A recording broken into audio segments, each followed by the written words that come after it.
வணக்கங்க. இன்றைக்கி நம்ம என்ன டாபிக் பார்க்க போகிறோம்னா 11th ஸ்கூல் புக்கில் இருக்கிற இலக்கண குறிப்பு ஃபுல்லாக பார்க்கலாம். அதாவது என்னென்ன வார்த்தைக்கு என்னென்ன இலக்கண குறிப்பு மட்டும் நான் சொல்லலைங்க, அது எப்படி வந்துச்சு, இனிமேல் வேறு எந்த இலக்கண குறிப்பு பார்த்தாலும் நம்ம அதை எப்படி சூஸ் பண்ணலாம். இலக்கண குறிப்பு பார்த்து இனிமேல் பயப்படவே தேவையில்லைங்க, ஏன்னா டீட்டெயிலாக சொல்லியிருக்கேன். வீடியோ ஃபுல்லாக பாருங்கள். ஃபஸ்ட்டு இயல் 1ங்க. இதில் வந்து காட்டல் கோடல் அப்படின்னு 2 வார்த்தை கொடுத்துருக்காங்க. அது ரெண்டுமே தொழிற்பெயர்கள் அப்படின்னு சொல்கிறாங்க. இது எப்படி தொழிற்பெயர்னா கடைசியில் வந்து அல் விகுதி வந்து முடிஞ்சிருக்குங்க. தொழிற்பெயருக்கு வந்து நிறைய விகுதிகள் இருக்குது, அந்த விகுதிகள்லாம் பார்க்கலாம். இதில் வந்து அல் அப்படிங்கிற தொழிற்பெயர் விகுதி முடிஞ்சிருக்கு, அதனால இது வந்து தொழிற்பெயர்னு சொல்கிறாங்க. இப்போ தொழிற்பெயர்னா என்னென்னா ஒரு தொழிலை குறிக்கும் பெயர் தான் தொழிற்பெயர் அப்படிங்கிறாங்க. எக்ஸாம்பிள் வந்து நடித்தல். இது வந்து எப்படி எந்த செட்டப்பில் இருக்குன்னா வினையின் பகுதி ப்ளஸ் தொழிற்பெயர் விகுதி அப்படிங்கிறது இருக்குங்க. நான் முன்னமே சொன்ன மாதிரி நிறைய தொழிற்பெயர் விகுதி இருக்குது. அந்த தொழிற்பெயர் விகுதியை வச்சு தான் நம்ம வந்து அதை தொழிற்பெயர்னே கண்டுபிடிக்க முடியும். தொழிற்பெயர் விகுதியெலாம் பின்னாடி நிறைய சொல்லியிருக்கேன். அதாவது இப்போ வந்துட்டு என்னென்னா வினையின் பகுதி அப்படின்னா வினை வந்து இங்கே வந்து நடி அப்படிங்கிறது. இது வந்து தொழிற்பெயர் விகுதி வந்து அல், அதாவது இத்து கூட்டலா போட்டு அதை ரெண்டையும் தாவா மாறி தல் அப்படின்னு சொல்லி மாறுது. இது வந்து தொழிற்பெயர் விகுதி வந்து இதில் வந்து அல் அப்படிங்கிறதுங்க. இந்த மாதிரி தான் தொழிற்பெயர் இருக்கும். இந்த மாதிரி ஒரு தொழிலை குறிச்சிச்சுன்னா அது வந்து தொழிற்பெயர். இங்கே வந்து தொழிற்பெயர் விகுதிகள் வந்து நிறைய இருக்குது. ஃபஸ்ட்டு வந்து தல் அப்படிங்கிறது தொழிற்பெயர் விகுதி. ஃபஸ்ட்டு வந்து வாழ்தல் பெறுதல். நெக்ஸ்ட்டு வந்து அல் அப்படிங்கிறது வந்து தேடல் ஆடல் செயல். தேர்டு வந்து அம், இதெல்லாமே தொழிற்பெயர் விகுதிங்க. அம் நோக்கம் ஆட்டம் பாட்டம். ஐ வந்து பார்வை கறவை தடை. வை இது வந்து தீர்வை. இந்த மாதிரி நான் எக்ஸாம்பிள் ஒன்று 2 வார்த்தை தான் சொல்லியிருக்கேன். இந்த மாதிரி லாஸ்ட்டில் இந்த அம் முடிகிறது அல் முடிகிறது இது எல்லாமே இருந்தால் அது வந்து தொழிற்பெயர்னு நம்ம அடிக்கணும். நெக்ஸ்ட் வந்து கு, இது வந்து போக்கு. பூ, இது வந்து விடுப்பு சிரிப்பு. நெக்ஸ்ட்டு ஊ, வாழ்வு புணர்வு. பாடு கோட்பாடு. தீ வந்து விடுதி மறதி. மையில் வந்து கடமை கூர்மை. சீல வந்து வளர்ச்சி மகிழ்ச்சி. இந்த மாதிரி இது எல்லாமே வந்துட்டு தொழிற்பெயர் தாங்க. நம்ம மறுபடியும் தொழிற்பெயர் விகுதிகளும் ஃபஸ்ட்டு இன்னொரு டைம் பார்த்துக்கலாம். தல் அல் அம் ஐ வை கு பூ ஊ பாடு தீ மை சி இது எல்லாமே தொழிற்பெயர் விகுதிங்க. இதை படிச்சுக்கிட்டிங்கன்னா உங்களுக்கு வந்து ஈஸியாக தொழிற்பெயர் வந்து அடிச்சிடலாங்க. நெக்ஸ்ட் வேர்டு வந்து என்னென்னா ஐந்தும் அப்படிங்கிறது முற்றுமைன்னு சொல்லியிருக்காங்க. ஃபஸ்ட்டு வந்து முற்றுமைனா முழுமையான எண்ணிக்கை அல்லது அனைத்து பொருளும், அதாவது ஒரு முழுமையான எண்ணிக்கை. இது வந்து ஐந்தும் அப்படிங்கிறது அவ்வளோதான், 1லேருந்து 5 வரைக்கும் அவ்வளோதான், அது வந்து முற்று பெற்றுச்சு. அதே மாதிரி மறைந்தோ அல்லது வெளிப்பட்டோ வரும் அப்படிங்கிறாங்க. வந்துட்டு இங்கே வந்து வெளிப்படையாகவே வந்திருக்கு, அதனால இது வந்து முற்றுமைங்க. அதாவது வினை முடிஞ்சிருச்சு, வந்து வெளிப்படையாக வருது, அதனால இது வந்து முற்று உண்மை, அதை ரெண்டையும் சேர்த்து தான் முற்றுமை அப்படிங்கிறாங்க. நெக்ஸ்ட் வந்து கேட்போர் வந்து வினையாளனையும் பெயர் அப்படிங்கிறாங்க. வினையாளனையும் பெயர்னா என்னன்னு பார்க்கலாம். ஒரு வினைமுற்றே பெயராக வரும், அதாவது ஒரு வினை வந்து முற்று பெற்றுச்சு, அதுவே அது பெயராக வர்றது தான் அது வந்து வினையாளனையும் பெயர் அப்படிங்கிறோம். அதாவது இந்த செட்டப் எப்படி இருக்குன்னா பெயரச்சம் கூட்டல் சுட்டு பெயராக இருக்கும். அதாவது நம்ம அங்கே பார்த்த மாதிரி கேட்போர் அப்படிங்கிறதுல கேட்ட கூட்டல் ஓர் அப்படின்னு பிரித்தோம்னா இதில் வந்துட்டு பெயரச்சம் வருங்கிறது வந்து லாஸ்ட்டில் ஆங்கிற எழுத்து முடியுங்க, அதாவது இட்டு கூட்டல் ஆ டா அப்படிங்கிறது வரும். இது வந்து பெயரச்சம் கூட்டல் ஓருங்கிறது வந்து சுட்டு பெயருங்க. இதில் அதே மாதிரி கீழே இருக்க எக்ஸாம்பிள் வந்து வந்தவன் அப்படிங்கிறதுல வந்த வந்து பெயரச்சம், அவன் அப்படிங்கிறது சுட்டு பெயர். இது ரெண்டையும் சேர்த்து தான் இந்த மாதிரி பெயரச்சம் கூட்டல் சுட்டு பெயராக வந்துச்சுன்னா அது வந்து வினையாளனையும் பெயர் அப்படிங்கிறாங்க. இது நெக்ஸ்ட் வந்து மாநகர் வந்து உரிச்சொற்றொடர் அப்படிங்கிறாங்க. உரிச்சொற்றொடர்னா என்னன்னு பார்க்கலாம். அதாவது இந்த சால உரு தவ நனி கூர் களி இது எல்லாமே வந்துச்சுன்னா அது வந்து உரிச்சொற்றொடருங்க. எக்ஸாம்பிள் வந்து சால சிறந்தது, உரு பயன், தவ பயன், நனி நல்லார், கூர்ங்கோடு, களி மகிழ்ச்சி, இது எல்லாமே நமக்கு வந்துட்டு உரிச்சொற்றொடருங்க. உரிச்சொற்றொடரை பொறுத்த வரைக்கும் இந்த 6 வார்த்தை, அதாவது சால தவ நனி இந்த இதெல்லாம் வந்து கரெக்டாக படித்து வச்சுக்கோங்க. இந்த மாதிரி வந்துச்சுனாவே அது வந்து உரிச்சொற்றொடர். நெக்ஸ்ட்டு இயல் 2, இதில் வந்து செங்கையல் வெண்சங்கு இது ரெண்டுமே பண்பு தொகைகள்னு கொடுத்துருக்காங்க. பண்பு தொகைகள்னால் நம்ம வந்து அந்த பொருளோட பண்பை குறிச்சாவே அது வந்து பண்பு தொகைகள்னு ஈஸியாக எடுத்துடலாம். இருந்தாலும் பண்பு தொகை வந்து டீட்டெயிலாக பார்க்கலாம் வாங்க. பண்புத்தொகை பண்பை குறிக்கும் சொல் கூட்டல் பண்பு உருபு கூட்டல் பண்புடைய பொருள் அப்படின்னு 3 இது இந்த மாதிரி செட்டப்பில் இது வருங்க. எக்ஸாம்பிள் வந்து பண்பு உருபு அப்படின்னா வந்துட்டு ஆகிய ஆன அப்படிங்கிறது வந்து மறைஞ்சு வரும் அப்படிங்கிறாங்க. பண்பை குறிக்கும் சொல், அதாவது இங்கே வந்து எக்ஸாம்பிள் என்னென்னா நன்மையான நூல், நன்னூலை பிரித்தோம்னா நன்மையான நூல் அப்படிங்கிறது வருங்க. இதை வந்து பண்பை குறிக்கும் சொல் அப்படின்னா நன்மைங்கிறது ஒரு பண்பு. ஓகேங்களா. நெக்ஸ்ட்டு வந்து பண்பு உருபு, பண்பு உருபு வந்து மறைஞ்சு வர்றது, அதாவது நன்னூலில் நன்மையான நூல் அப்படிங்கிறது இந்த ஆன அப்படிங்கிறது வந்து மறைஞ்சு வருது இல்லைங்க, அதை தான் சொல்கிறாங்க. நெக்ஸ்ட் வந்து பண்புடைய பொருள், அதாவது இந்த நன்மை அப்படிங்கிற அந்த பண்பு வந்து எதுக்கு இருக்குது, இந்த நூலுக்கு இருக்குது, அதுதான் பண்புடைய பொருள் அப்படின்னு சொல்கிறாங்க. இந்த செட்டப்பில் தான் இது இருக்கும். பண்பை குறிக்கும் சொல் கூட்டல் பண்பு உருபு கூட்டல் பண்புடைய பொருள், இந்த செட்டப்பில் வந்துச்சுனாவே அது வந்துட்டு பண்பு தொகைன்னு அடிச்சிடணும். நன்மையான நூல் அதுதான் வந்து பண்பு தொகை, அதை தான் நன்னூல் அப்படின்னு சொல்கிறாங்க. நெக்ஸ்ட்டு வந்து நிற பண்பு தொகை அப்படின்னா பண்பு தொகையிலே சில வகைகள் இருக்குங்க. அது வந்து என்னென்னா நிற பண்பு தொகை, பண்பு அளவு, வடிவம், சுவை, இதெல்லாமே வேறு மாதிரி வரும். நிறப்பண்புனா அது வந்து ஏதாச்சும் ஒரு நிறம் வருங்க. கருமையாகிய குதிரை, அதாவது இங்கே வந்து ஆகிய வருது இல்லை, அதுதான் பண்பு உருபு அப்படின்னு நம்ம ஏற்கனவே படித்தோம். நெக்ஸ்ட் வந்து குணப்பண்புனா வந்து வெந்நீர், அதை வந்து ரொம்ப வெம்மையாக இருக்குது, அதாவது ரொம்ப சூடாக இருக்குது அப்படிங்கிறது வந்து அது வந்து ஒரு குணம் தானே, அதனால அது வந்து வெந்நீர் வந்து குண பண்பு. அளவு வந்து 5 இலக்கணம், இது அதாவது 5 இலக்கணம்னா அளவுனா 1 2 3 அப்படின்னு சொல்லி அளவு சொல்கிறோம்ல, அதுதான் வந்து 5 இலக்கணம் வந்து அளவு பண்பு பெயருங்க. நெக்ஸ்ட் வந்து சதுரக்கல் அப்படின்னா சதுரம் வந்து ஒரு வடிவம், அதனால இது வந்து வடிவ பண்பு பெயர். நெக்ஸ்ட் வந்து இன்சொல் அப்படிங்கிறது சுவை, அதாவது இனிமையான சொல், இனிமைனா அது வந்துட்டு ஒரு சுவை, அதனால அது வந்து சுவை பண்பு சொல்லுங்க. நெக்ஸ்ட்டில் வந்து அகிர்புகை அப்படின்னு சொல்லிட்டு 6ஆம் வேற்றுமை தொகைன்னு கொடுத்துருக்காங்க. இது வந்து 6ஆம் வேற்றுமை தொகைன்னு நம்ம எப்படி கண்டுபிடிக்கிறதுனா, வேற்றுமை தொகைகள் வந்து மொத்தம் 8 இருக்குங்க. அதை வந்து நம்ம டீட்டெயிலாக படிக்கணும். அதுக்குண்டான ஒன்றாவது வேற்றுமைக்கு வந்து வேற்றுமை உருபு இல்லைங்க, மற்றபடி எல்லாத்துக்குமே இருக்கும். அந்த வேற்றுமை உருபு என்னென்ன அப்படிங்கிறத அதை படித்தோம்னா தான் நம்ம வந்து எத்தனாவது வேற்றுமை அப்படிங்கிறத கண்டுபிடிக்க முடியும். இது வந்து அகிர்புகை அப்படின்னு எப்படி 6ஆம் வேற்றுமை தொகைன்னு சொல்கிறாங்கன்னு நம்ம பார்க்கலாம். இதில் வந்து 6ஆம் வேற்றுமை தொகை என்னன்னா, 6ஆம் வேற்றுமை தொகையோட உருபுகள் வந்து நம்ம படிக்கணுங்க. ஃபஸ்ட்டு அது ஆது ஆ அப்படிங்கிறது, இதில் வந்துட்டு ஆது ஆ அப்படிங்கிற 2 உறுப்பு இப்போதைக்கு வழக்கத்தில் இல்லைங்க, நம்ம அது மட்டும்தான் யூஸ் பண்ணிகிட்டு இருக்கோம். அதாவது இங்கே எக்ஸாம்பிள் பாருங்கள், எனது பேனா, இது வந்து 6ஆம் வேற்றுமை தொகை அப்படிங்கிறாங்க. எனது பேனா, அதாவது அது அப்படிங்கிறது வந்து இடையில வந்திருக்கு, அதாவது வேற்றுமை உறுப்பு வந்து அது அப்படிங்கிறது வந்திருக்கு, அதனால இது வந்து 6ஆம் வேற்றுமை தொகை. அதே மாதிரி தான் இதுவும் அகிலினது புகை, அகில்ங்கிறது ஒரு மரங்க, அதை தான் இப்படி சொல்கிறாங்க அகிர்புகை அப்படின்னா அகில்ங்கிற அந்த மரத்தோட புகை, அகிலினது புகை அப்படின்னா அந்த அது அப்படி மறைஞ்சு வந்திருக்கனால தான் இது வந்து 6ஆம் வேற்றுமை தொகை அப்படின்னு சொல்கிறாங்க. நெக்ஸ்ட் வந்து மஞ்சையும் கொண்டலும் அப்படின்னா எண்ணுமை, மஞ்சைனா வந்துட்டு மயில், இதில் வந்துட்டு கொண்டல் அப்படின்னா மேகம், இது ரெண்டுமே மஞ்சையும் கொண்டலும் அப்படின்னா எண்ணுமை. அதாவது எக்ஸாம்பிள் இங்கே ஒன்று பாருங்கள், சேரரும் சோழரும் பாண்டியரும், இதுவும் எண்ணுமை தான். அதாவது எத்தனை, 1 சேரர் 1 சோழர் 2 பாண்டியர் 3 அப்படின்னு என்றனால, அதாவது எண்ண முடியுதுல்ல, 1 2 3ன்னு எண்ண முடியுதுல்ல, அதனால இது வந்து எண்ணுமைங்க. இது வந்து மஞ்சை அப்புறம் கொண்டல், இது ரெண்டுமே தனித்தனி, மஞ்சை 1 கொண்டல் 1, இது ரெண்டையும் தனித்தனியாக நம்ம என்றனால இது வந்து எண்ணுமைன்னு சொல்கிறாங்க. நெக்ஸ்ட் வந்து கொன்றை சூடு அப்படின்னா 2ஆம் வேற்றுமை தொகை. நான் முன்னமே சொன்ன மாதிரி இங்கே வந்து 6ஆம் வேற்றுமை தொகை படித்தோமா, மேலே வந்து 6ஆம் வேற்றுமை தொகை படித்தோமா, இது வந்துட்டு இங்கே வந்து 2ஆம் வேற்றுமை தொகை அப்படிங்கிறது எப்படின்னா, 2ஆம் வேற்றுமை தொகை டீட்டெயிலாக பார்க்கலாம். இது 2ஆம் வேற்றுமைக்கு வந்து இன்னொரு பொருள் வந்து செய்யப்படு பொருள் வேற்றுமைங்க.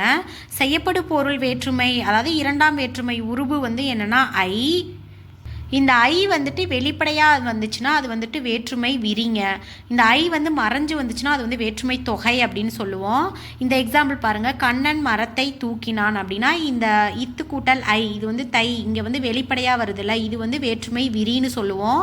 அதாவது 2ஆம் வேற்றுமை விரி அப்படின்னு சொல்லுவோமா. முதல்ல விரிக்கும் தொகைக்கும் வந்து உங்களுக்கு டிஃப்ரென்ஸ் தெரிஞ்சுக்கோங்க. அதாவது இந்த வேற்றுமை உருபு வந்து வெளிப்படையாக தெரிஞ்சிச்சுன்னா அது வந்து விரி, வேற்றுமை உருபு வந்து வெளிப்படையாக தெரியலனா அது வந்து தொகை. இது வந்து கண்ணன் மரத்தை தூக்கினான் அப்படிங்கிறது இது வந்து 2ஆம் வேற்றுமை விரி அப்படின்னு நம்ம சொல்லுவோம். இதில் வந்து இரண்டாம் வேற்றுமை தொகை அப்படிங்கிறாங்க. அதாவது ஐ வந்து இரண்டாம் வேற்றுமை உருபுவான ஐ வந்து மறைஞ்சு வந்திருக்கு அப்படிங்கிறது தான் இங்கே வந்து இரண்டாம் வேற்றுமை தொகை அப்படிங்கிறோம். கொன்றை சூடு அப்படின்னா கொன்றைங்கிறது ஒரு மலர், கொன்றையை சூடு அப்படிங்கிறது இங்கே வந்து ஐ வந்து மறைஞ்சு வந்திருக்கனால வேற்றுமை தொகைன்னு வரும். ஐ வந்தனால இது வந்து இரண்டாம் வேற்றுமை தொகை, கொன்றையை சூடு அப்படின்னு வரும். நெக்ஸ்ட்டு வந்து அடுத்தது வந்து ஆள் அப்படின்னா அசைநிலை அப்படிங்கிறாங்க. ஆள் வந்து ஒரு அசைநிலை, அதாவது நம்ம வந்துட்டு ஈஸியாக பொருள் புரிஞ்சிருக்கக்காவோ ஓசை இனிமைக்காகவோ அந்த மாதிரி வந்துட்டு நம்ம வந்து எக்ஸ்ட்ரா போடுறது வந்துட்டு ஆளுங்க. இது வந்து ஆளுங்கிறது ஒரு அசைநிலை. ஏன்னா இதை பார்த்தா எந்த ஒரு இலக்கண குறிப்பும் நமக்கு தெரியாது, நார்மலாக அசைநிலைன்னு நம்ம அடிச்சிடலாம். கன்னி அப்படின்னா அண்மை விழிச்சொல், அண்மைனா அருகில் இருக்கவங்கள சொல்கிறதுங்க, விழிச்சொல்னா அழைக்கிறது, விழினாவே அழைப்பு அப்படின்னு அர்த்தம் தமிழில். கன்னி அப்படின்னா அண்மை விழிச்சொல், கன்னினா பக்கத்தில் இருக்கவங்கள கூப்பிடுறது அப்படின்னு அர்த்தம். நெக்ஸ்ட் வந்து ஆடுகம் அப்படின்னா தன்மை பன்மை வினைமுற்றுங்க. அதாவது தன்மைனா நம்மளை சொல்கிறது, நம்மளே நிறைய பேர்த்த சொல்கிறது வந்து பன்மை, வினைமுற்றுங்கிறது வினையை முடிச்சிடுறதுங்க. இது மூணையும் நம்ம கரெக்டாக பார்த்து அடிக்கணும். ஆடுகம் அப்படின்னா அதுக்கு தமிழ் மீனிங் என்னென்னா ஆடுவோம் அப்படின்னா, ஆடுவோம்னா நான் என்னையும் சேர்த்து என் கூட இருக்கவங்க எல்லாத்தையுமே சொல்கிறேன், அதனால் நானும் இருக்கேன், என் கூட சேர்ந்து நிறைய பேர் அப்படி இருக்கனால அது வந்து பன்மை. வினைமுற்று அப்படின்னா இது வந்து ஆடுவோம் அப்படிங்கிறது முடிஞ்சு போச்சு, அவ்வளோதான். இதுக்கு மேலே எந்த வார்த்தையும் நம்மளால் சேர்க்க முடியாது, அதனால அது வந்து வினைமுற்று. தன்மை பன்மை வினைமுற்று. ஆடுகம் அப்படிங்கிறது ஆடுவோம் அப்படிங்கிற மீனிங்கை குறிக்கும், அதனால அது வந்து தன்மை பன்மை வினைமுற்று. நெக்ஸ்ட்டு அடுத்தது வந்து தாவி அப்படிங்கிறது வினையெச்சம் அப்படின்னு சொல்லியிருக்காங்க. வினையெச்சம் தாவி அப்படிங்கிறது அந்த வினை வந்து எச்சமாகவே இருக்குது. எச்சம்னா இன்னும் முற்று பெறலை, அதாவது அந்த எச்சம் அதாவது அந்த எச்சமாகவே இருக்குது, அது வந்து வினை வந்து முடியலை, அதனால அது வந்து தாவி அப்படிங்கிறது வந்து வினை எச்சம் அப்படின்னு சொல்கிறாங்க. மாதே அப்படின்னா விழி, நான் முன்னமே சொன்ன மாதிரி விழினா கூப்பிடுறது, அதாவது மாதே அப்படின்னா நம்ம இந்த மங்கையரை அதாவது லேடிஸை வந்து மாதே அப்படின்னு சொல்லி அழைக்கிறனால அது வந்து ஒரு விழி அப்படிங்கிறாங்க. இதுலேயும் அப்படிதாங்க, நம்ம பிரிந்தோர் வினையாளனையும் பெயர் வந்து ஆல்ரெடி பார்த்துட்டோம். பிரி கூட்டல் இந்து கூட்டல் ஓர் அப்படின்னு பிரியறனால இது வந்துட்டு அதாவது பெயரச்சம் கூட்டல் சுட்டு பெயர் வரனால அது வந்துட்டு வினையாளனையும் பெயர் அப்படிங்கிறாங்க. இதுவும் அதுதாங்க, பிரிந்தோர் அப்படின்னா அது வந்து வினையாளனையும் பெயர். நன்று நன்று அடுக்குத்தொடர், இந்த அடுக்குத்தொடர் ஏற்கனவே தெரியும்னு நினைக்கிறேன். அடுக்குத்தொடருக்கு இரட்டை கிளவிக்கு என்ன வித்தியாசம்னா பிரிச்சா வந்து பொருள் தரணும். இப்போ இந்த நன்றை வந்து பிரிச்சோம்னா நன்று அப்படிங்கிற தனியாக ஒரு வார்த்தை வந்து நமக்கு வந்து பொருள் தருங்க. அப்படி பொருள் தந்துச்சுன்னா அது வந்து அடுக்குத்தொடர். இரட்டை கிளவினா தட அப்படிங்கிறது வந்து தட அப்படிங்கிறத பிரித்தா நமக்கு வந்து பொருள் தராது, அதனால தட அப்படிங்கிறது வந்து பிரித்தா பொருள் தந்தால் அது வந்து அடுக்குத்தொடர், பொருள் தராட்டி அது வந்து இரட்டை கிளவிங்க. நெக்ஸ்ட்டு வந்து அம்மை அப்படிங்கிறது ஒரு அசைநிலைன்னு சொல்லியிருக்காங்க. அம்மை இது வந்து ஒரு அசைநிலை, அவ்வளோதான். அது வந்துட்டு ஒரு அசைக்காக நம்ம வந்து அதை உச்சரிக்கிறப்ப நம்ம ஈஸியாக நல்லா இருக்கணும் அப்படிங்கிறதுக்காக அது வந்து ஒரு அசைநிலை சொல்கிறாங்க. உண்டல் துஞ்சல் இது வந்து தொழிற்பெயர்கள். தொழிற்பெயர் நம்ம ஆல்ரெடி பார்த்துட்டோம் முன்னாடியே, அதாவது இந்த அல் தல் அந்த விகுதியெலாம் வந்துச்சுனாவே அது வந்து தொழிற்பெயர். முயலா அப்படிங்கிறது ஈறுகெட்ட எதிர்மறை பெயரச்சம் அப்படிங்கிறாங்க. இது வந்து என்னன்னா ஈறுகெட்ட எதிர்மறை பெயரச்சம் அப்படின்னா அந்த பேர்லேயே பாருங்களேன், ஈறு கெட்ட, அதாவது ஈறு வந்து கெட்டு போச்சு. முயலாத அப்படிங்கிறதுல தா வந்து இல்லை, அந்த ஈறு அந்த எழுத்து வந்து கெட்டு போய் எதிர்மறை பெயரச்சம், அதாவது எதிர்மறையா முயலா அப்படிங்கிறது வந்து ஒரு எதிர்மறை, அது வந்து பாசிட்டிவ் கிடையாது, அது வந்து நெகட்டிவ், அதனால அது வந்து எதிர்மறை. பெயரச்சம், பெயரச்சம்ங்கிறது வந்துட்டு லாஸ்ட்ல ஆ இ அந்த மாதிரிலாம் முடிஞ்சிச்சுன்னா அது வந்து பெயரச்சம் அப்படின்னு சொல்லி படிச்சிருக்கோம். அதனால வந்துட்டு இல்லு கூட்டல் ஆ அது வந்து ஆல முடிகிறனால அது வந்து ஒரு பெயரச்சம். பெயரச்சம் அந்த பெயர் வந்து எச்சமாகவே இருக்குது, அவ்வளோதான். அதுதான் ஈறுகெட்ட எதிர்மறை பெயரச்சம் அப்படிங்கிறது எதிர்மறை பொருளில் வரும். இது எப்பவுமே வந்துட்டு ஈறுகெட்ட எதிர்மறை, ஏன்னா எதிர்மறைங்கிறது இங்கேயே வருது நம்ம, அதனால வந்து ஒரு எதிர்மறை பொருளில் வரும். விகுதி கெடும், அதாவது விகுதினா இந்த முயலாத அப்படிங்கிறதுல வந்துட்டு அதான் நான் முன்னமே சொன்ன மாதிரி அந்த தா கெட்டு போயிருச்சு, அதனால ஈறு கெட்டு போயிருச்சு, அதுதான் வந்து ஈறுகெட்ட எதிர்மறை பெயரச்சம் அப்படிங்கிறோம். நெக்ஸ்ட்டு வந்து வெண்சுவை தீம்பால் இதெல்லாம் பண்பு தொகைகள். நம்ம ஆல்ரெடி பண்பு தொகைகள் பார்த்துட்டோம். வெண்ணா அந்த நிறம் பண்பு அப்படின்னு சொல்லுவோம், தீம்பால்னா சுவை பண்பு அப்படிங்கிற மாதிரி நம்ம வச்சுக்கலாம். நெக்ஸ்ட் வந்து விரிகதிர் ஒழுகு நீர் இது வந்து வினைத்தொகைகள். வினைத்தொகைகள் வந்து நமக்கு புதுசாக இருக்கா, இப்போ வந்து வினைத்தொகைகள் வந்து ஈஸியாக எடுக்கிறதுக்கு நமக்கு என்னென்னா 3 காலத்துக்கும் விரியும். வினைத்தொகைகள் அப்படிங்கிறது வந்துட்டு 3 காலத்துக்குமே விரியும். அப்படின்னா 3 காலத்துக்குமே என்னென்னா இந்த விரிகதிரை வந்து நம்ம பிரித்தா எப்படி பிரிக்கலாம், விரிந்த கதிர், விரிகின்ற கதிர், விரியும் கதிர் அப்படின்னு பிரிக்கலாமா. அதே மாதிரி ஒழுகிய நீர், ஒழுகும் நீர், ஒழுகுகின்ற நீர் அப்படின்னு சொல்லி 3 காலத்துக்கு பிரிக்கலாம்ல. அந்த மாதிரி 3 காலத்துக்குமே ஒரு வார்த்தை பிரிஞ்சிச்சுனாவே அது வந்து வினைத்தொகைகள் அப்படின்னு நம்ம எடுத்துக்கணுங்க. நெக்ஸ்ட் வந்து பொற்களம், பொற்சிலம்பு, இது வந்து 3ஆம் வேற்றுமை உருபும் பயனும் உடன்தொக்க தொகையும் அப்படின்னு சொல்கிறாங்க. அதாவது 3ஆம் வேற்றுமை உருபும் பயனும் உடன்தொக்க தொகையும், இது வந்து டிஃப்ரெண்ட்டாக இருக்குல்ல. இதை டீட்டெயிலாக பார்க்கலாம் வாங்க. கீழே பாருங்கள். இதில் வந்துட்டு எப்படின்னா பொற்களம் அப்படிங்கிறத வந்து பொன்னால் களம் அப்படிங்கிறது வராது. இப்போ இந்த ஆள் வந்து எதுக்காக போகிறோன்னா இது வந்து 3ஆம் வேற்றுமை உருபுங்க. முதல்ல நம்ம 3ஆம் வேற்றுமைனா என்னன்னு படிச்சிடலாம். இதோட உருபு வந்து ஆள், ஒடு, ஓடு. இது வந்து கையால் அடித்தான். இந்த ஆள்ங்கிற இந்த ஆள்ங்கிற வேற்றுமை உருபு வந்தாவே அது வந்து 3ஆம் வேற்றுமை அப்படிங்கிறத நம்ம எடுத்துக்கணும். மானோடு குட்டி வந்தது, கணவனோடு மனைவி வந்தால், இதெல்லாம் நம்ம ஆல்ரெடி பார்த்துட்டோம். ஆள் வரனால இது வந்துட்டு 3ஆம் வேற்றுமை தொகை. அதாவது இதில் வந்து பொன்னால் களம், பொன்னால் சிலம்பு அப்படிங்கிறது நமக்கு வந்து கரெக்டாக மீனிங் தரல. இந்த உருவும் பயனும் உடன்தொக்க தொகையும் அப்படிங்கிற அந்த வார்த்தை வந்து எப்படி வரும்னா நமக்கு வந்து எக்ஸ்ட்ரா இந்த வார்த்தையை வந்து பிரிக்கும்போது எக்ஸ்ட்ரா ஒரு வார்த்தை நமக்கு வந்து சேரும்ல. பொன்னால் செய்யப்பட்ட களம், பொன்னால் செய்யப்பட்ட சிலம்பு. இந்த செய்யப்பட்ட அப்படிங்கிறது வந்து எக்ஸ்ட்ரா வருது இல்லைங்க. இந்த மாதிரி எக்ஸ்ட்ரா ஏதோ ஒரு வார்த்தை போட்டால் தான் அது வந்து ஃபுல்லாக மீனிங் கொடுக்கும். அப்படிங்கிற பட்சத்தில் நமக்கு வந்துட்டு உருவும் பயனும் உடன்தொக்க தொகையும் வருங்க. 3ஆம் வேற்றுமை தொகைங்கிறது நம்ம வந்து ஆள் அப்படிங்கிறது சேர்றனால நமக்கு அப்படிங்கிற ஓம உருபு வரனால அது வந்து 3ஆம் வேற்றுமை தொகை. உருவும் பயனும் உடன்தொக்க தொகையுங்கிறது எக்ஸ்ட்ரா ஒரு வார்த்தை. இங்கே வந்து செய்யப்பட்ட அப்படிங்கிறத கூடுதல் வார்த்தை வரும் பட்சத்தில் நமக்கு வந்து உருவும் பயனும் உடன்தொக்க தொகையும் வருங்க. நெக்ஸ்ட் வந்து கொண்ட அப்படிங்கிறது பெயரச்சம். டாவை பிரிச்சோம்னா இட்டு கூட்டலாம், அது வந்துட்டு பெயரச்சம், ஈஸியாக எடுத்துக்கலாம். அறிவும் ஒழுக்கமும், அதாவது எண்ணுமை. அறிவு ஒன்று, ஒழுக்கம் ஒன்று. நம்ம வந்து எண்ணலாம்ல, அறிவு ஒழுக்கம் அப்படின்னு சொல்லி தனித்தனியாக எண்ணலாம்ல, அதனால அது வந்து எண்ணுமை. பந்தர் அப்படிங்கிறது வந்து பந்தல் என்பதன் ஈற்றுப்போலி. அப்படி ஈற்றுப்போலி, அதாவது போலினாவே தப்பு. ஈற்றுப்போலினா ஈரில் இருக்கிற, அதாவது லாஸ்ட்ல இருக்கிற எழுத்து வந்துட்டு போலியா தப்பா இருக்கு, அதனால அது வந்துட்டு பந்தல் என்னும் ஈற்றுப்போலி அப்படிங்கிறது.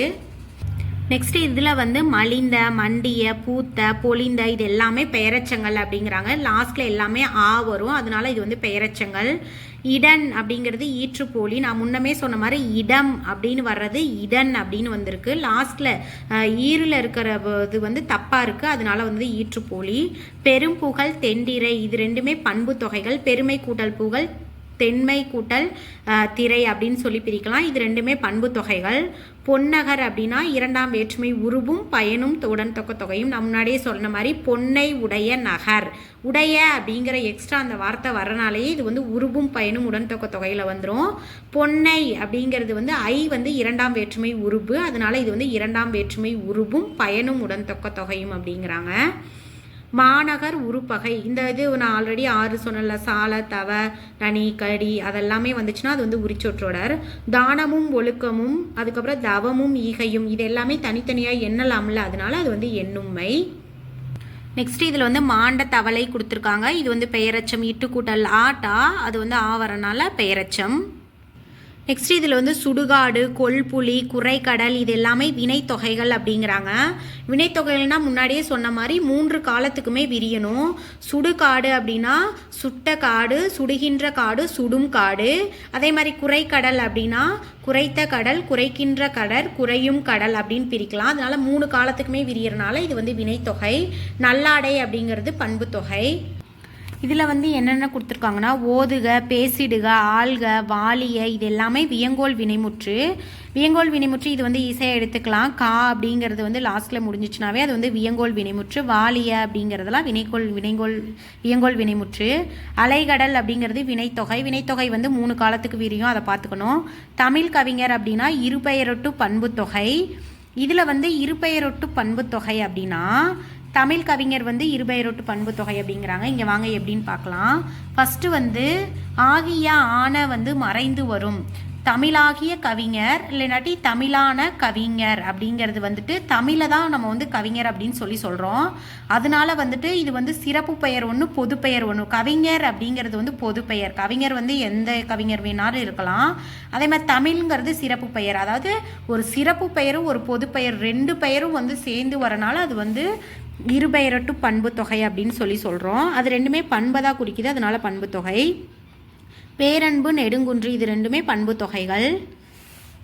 நெக்ஸ்ட் வந்து ஒளிதல் வந்து தொழிற்பெயர். அந்த தல் அல் அதெல்லாம் வரனால தொழிற்பெயர். உழுது உழுது அது வந்து அடுக்குத்தொடர். பிரிச்சா பொருள் தரும், அதனால அது வந்து அடுக்குத்தொடர்.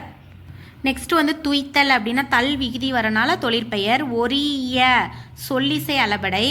இதில் வந்து செய்யுளிசை அளபடை, சொல்லிசை அளபடை, இன்னிசை அளபடைன்னு 3 இருக்குது.